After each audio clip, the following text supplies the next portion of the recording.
बिस्मिल्लाहिर्रहमानिर्रहीम। अस्सलाम वालेकुम स्टूडेंट।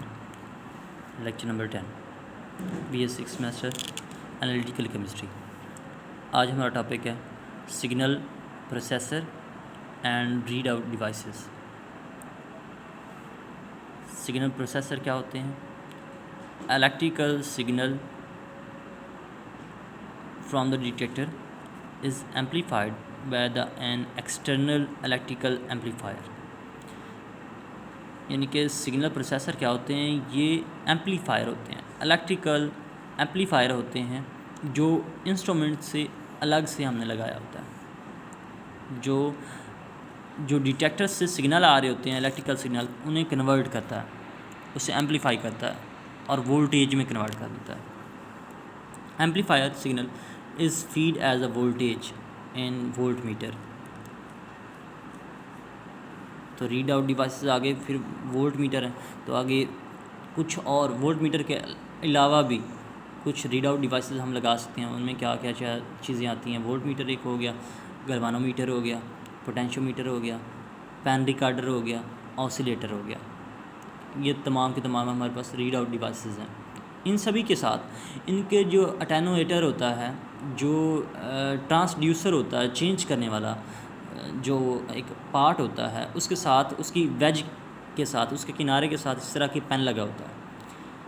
वो जो हमारे पास होता है वो मूव करता है। अटेनुएटर ऊपर नीचे मूव कर होता है, और जिस तरह ऊपर नीचे मूव करता है, अप्स एंड डाउन्स के अंदर क्रस्ट एंड ट्रफ बनाता जाता है, वेव लेंथ को वो शो करता जाता है। यानी कि जो हमारे पास इलेक्ट्रिकल सिग्नल होता है वो वेव फॉर्म में इन स्पेक्ट्रम शो होता जाता है। ये जो इलेक्ट्रिकल सिग्नल होता है, फिर आगे कन्वर्टर हमारे पास लगा होता है, ट्रांसड्यूसर, जो इलेक्ट्रिकल सिग्नल को AC करंट में कन्वर्ट कर देता है। ठीक है, ये फिर मैंने बता दिया कि ये जो हमारे पास अटेनुएटर के साथ किस तरह लगा होता है पेन, वो मूव किस तरह करता है, और वहाँ पे चार्ट पेपर के ऊपर वो रिकॉर्ड किस तरह आता है, रोटेटिंग किस तरह आता है, ये आपने देख लेना है। आगे है power supply.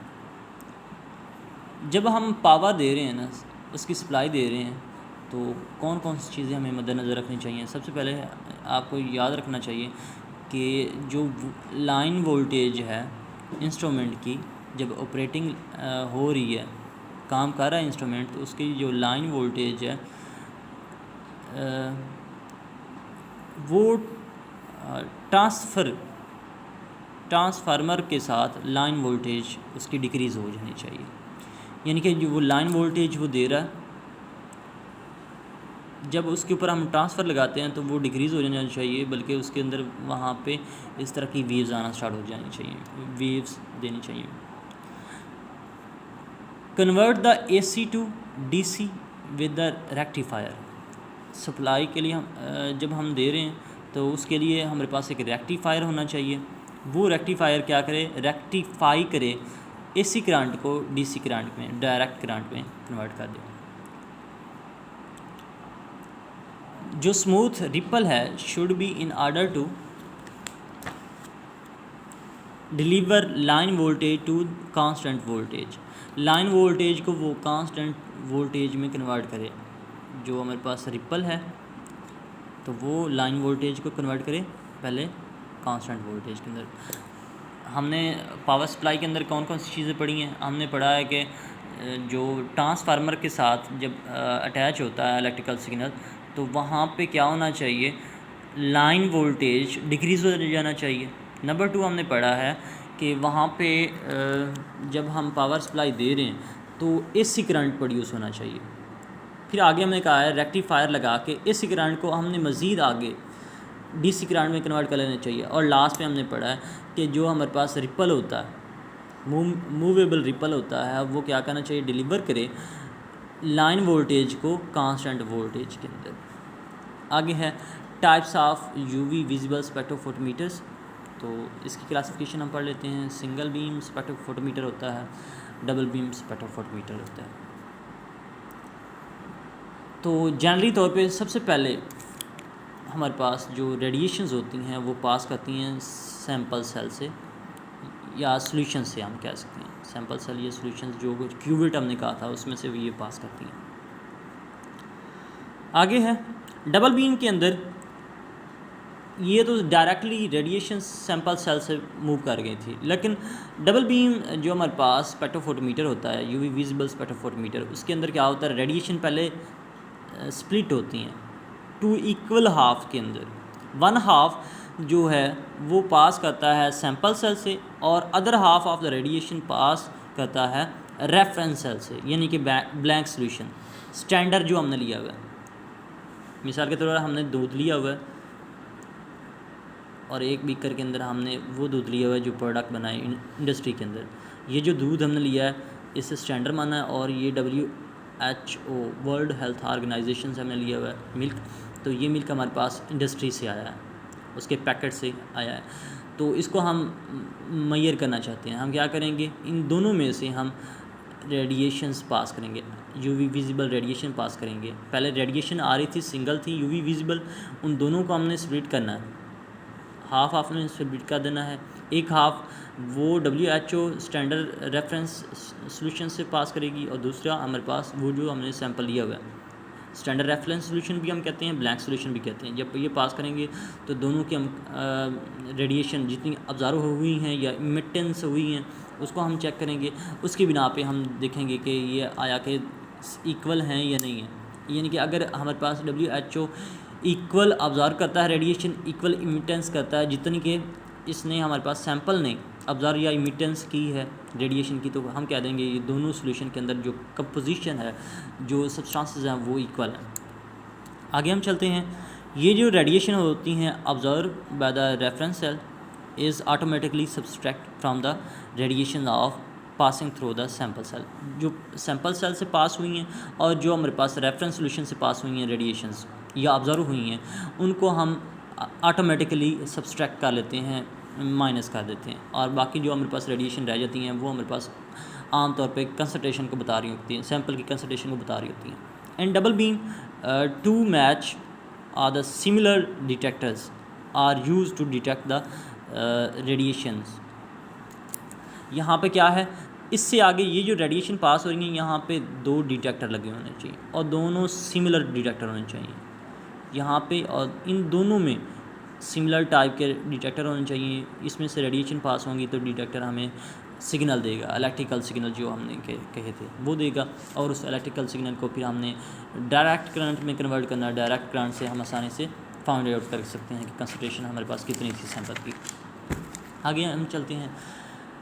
Types of UV visible spectrophotometer, दो टाइप्स हैं इसकी। एक हमारे पास non recording UV visible spectrophotometer है और एक ऑटोमेटिक या रिकॉर्डिंग यूवी विजिबल स्पेक्ट्रोफोटोमीटर है। नॉन रिकॉर्डिंग को हम मैनुअल या नॉन रिकॉर्डिंग स्पेक्ट्रोफोटोमीटर भी कहते हैं। इसकी अगर हम एग्जांपल लें तो हम कह देंगे कि नॉन रिकॉर्डिंग ऐसी हमारे पास स्पेक्ट्रोफोटोमीटर है जो रिज़ल्ट को एक मरतबा हमें शो करवाते हैं, बाद में उसका रिकॉर्ड नहीं रखते। सैंपल का एक मरतबा रिज़ल्ट आया, उसके बाद रिज़ल्ट ख़त्म, वो हम रिकॉर्ड नहीं कर सकते, उसे हम डाटा सेव नहीं कर सकते। तो यहाँ पे तीन तरह के हमारे पास मैनुअल जो खुद से हम ट्यून अप कर सकते हैं, वो वाले जो स्पेक्ट्रोफोटोमीटर होते हैं तीन तरह के हैं।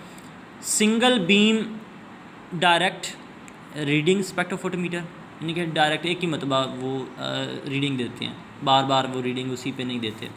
एग्जांपल इसका एक हमारे पास एग्जांपल है, मॉडल है स्पेक्ट्रोनिक 20। ये single beam direct reading spectrophotometer है। नंबर 2 है single beam null balance spectrophotometer. इसकी एग्जांपल है Beckman's model DU capital D capital U2। हमारे पास एक ये मॉडल है जो मैनुअल या नॉन रिकॉर्डिंग स्पेक्ट्रोफोटोमीटर का। तीसरा इसका जो इम्पोर्टेंट हमारे पास एग्जांपल है double beam null balance spectrophotometer है और इसकी एग्जांपल है कैरे मॉडल 16। ऑटोमेटिक और रिकॉर्डिंग स्पेक्ट्रोफोटोमीटर क्या होते हैं, also called as the recording spectrophotometer या ऑटोमेटिक या डायरेक्ट रिकॉर्डिंग हम कह सकते हैं, वो होते हैं। इनको हम पढ़ते हैं तो ये किस तरह के होते हैं, इसकी एग्जांपल अगर आप देखें तो यहाँ पे इसकी भी तीन एग्जांपल हैं। Direct reading double beam recording spectrophotometer. उसमें पहला क्या था, हमारे पास single beam direct recording spectrophotometer था, तो यहाँ पे डायरेक्ट रिकॉर्डिंग डबल बीम है, वहाँ पे सिंगल बीम, यहाँ पे डबल बीम है। स्पेक्ट्रोफोटोमीटर है, इसकी एग्जांपल है Beckman's model capital B capital D G capital G, ये हमारे पास एक मॉडल है, ये direct recording double beam spectrophotometer है। Optical null double beam recording spectrophotometer, इसकी एग्जांपल अगर हम लें तो परकिंस एल्मर मॉडल 202, ये इसकी एग्जांपल है। फोटोमीट्रिक नल डबल बीम स्पेक्ट्रोफोटोमीटर, इसकी एग्जांपल है कैरे मॉडल 14। पीछे हमने जो पढ़ा है मैनुअल या नॉन रिकॉर्डिंग स्पेक्ट्रोफोटोमीटर, उसके अंदर कैरे मॉडल 16 था। यहाँ पे जो हमारे पास डायरेक्ट रिकॉर्डिंग है, ठीक है, स्पेक्ट्रोफोटोमीटर, उसके अंदर ये कैरे मॉडल 16 है और ये डबल बीम है, फोटोमीट्रिक है, डबल बीम फोटोमीट्रिक, यानी कि वोल्टेज के तौर पे ये काम कर रहा है, वोल्टेज को ये कन्वर्ट करता है एसी करंट या डीसी करंट के अंदर, ये रेडिएशंस को कन्वर्ट करता है, ऑप्टिकल है तो रेडिएशन को कन्वर्ट करता है, ये करंट को, डायरेक्ट करंट को ये फाइंड आउट करता है, करंट कितना पास हो रहा है। आज तक इतना ही, अल्लाह हाफिज़। अभी हमने पढ़ना है डिटेल में सिंगल बीम स्पेक्ट्रोफोटोमीटर क्या होता है, डबल बीम स्पेक्ट्रोफोटोमीटर होता है, उसको हम कल वाले लेक्चर में लेके जाते हैं, उसके हम मेन पॉइंट पढ़ेंगे, उसके हम प्रिंसिपल पढ़ेंगे, वो किस तरह फंक्शन परफॉर्म करता है, ईच एंड एवरीथिंग हम इसके पढ़ेंगे। आज तक इतना ही, अल्लाह हाफिज़।